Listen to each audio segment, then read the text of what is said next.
A Construction Project by Erica Agredano. The leisure activity of construction has been predominantly for males.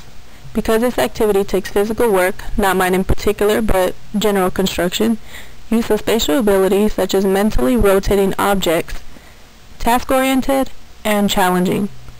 These qualities are considered by society characteristics of men due to historical and biological influences. Our society's beliefs is influenced by the Victorian culture. The Victorian ideal woman were not allowed to be involved in any physical activity.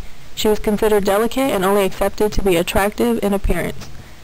The way women were expected to dress, including the corset, heels, and skirts, would keep them from any type of physical activity. During the Victorian era, many men also believed women were mentally inferior to them. Many of these perceptions of women derived from the biological differences in men and women's body structure. Women in general had narrower shoulders, smaller hands, feet, and a slender waist than men. These perceived faults of women were automatic responses that women were weak and incapable of physical activity. Men were expected to do the physical work because their bodies were considered to be stable and strong. Women during these times were not allowed on construction sites. In the 1980s, women constituted only 2% of construction workers.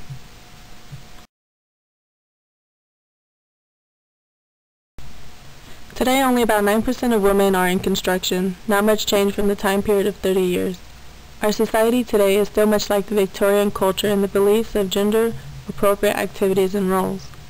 Many women today still are expected to be more concerned with their looks. Just like women's fashion in the Victorian era, fashion today has held some women back from physical activity, such as long nails and wearing high heels. Women are expected to be feminine and not participate in masculine activities. If so, they may appear to be homosexual. This is one reason why some women do not participate much in male-dominated activities. Women who participate in traditionally male activities sometimes deal with various forms of sexual harassment.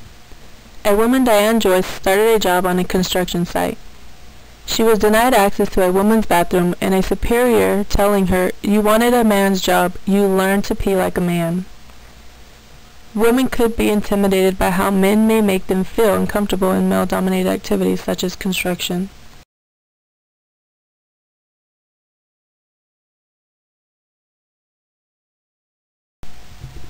I believe there has not been much historical changes in participation of this activity because our society is still passing down the Victorian culture beliefs of gender roles.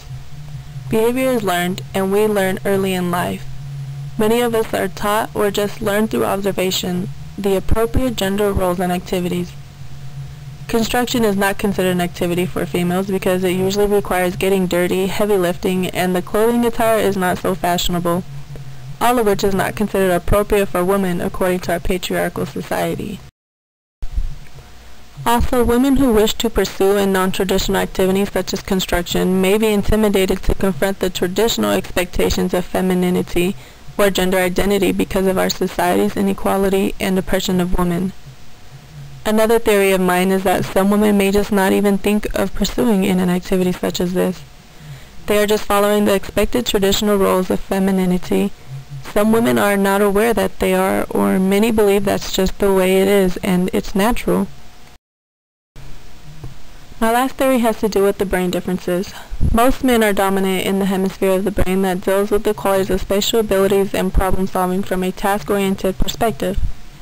A study has shown by medical experts that women struggle in this area because women have a thicker parietal region of the brain, which could hinder the ability to mentally rotate objects. For this reason, some women just may not find interest in this activity.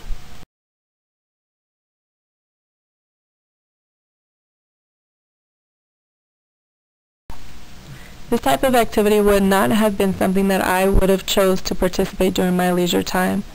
I've always assumed that I just would not be interested.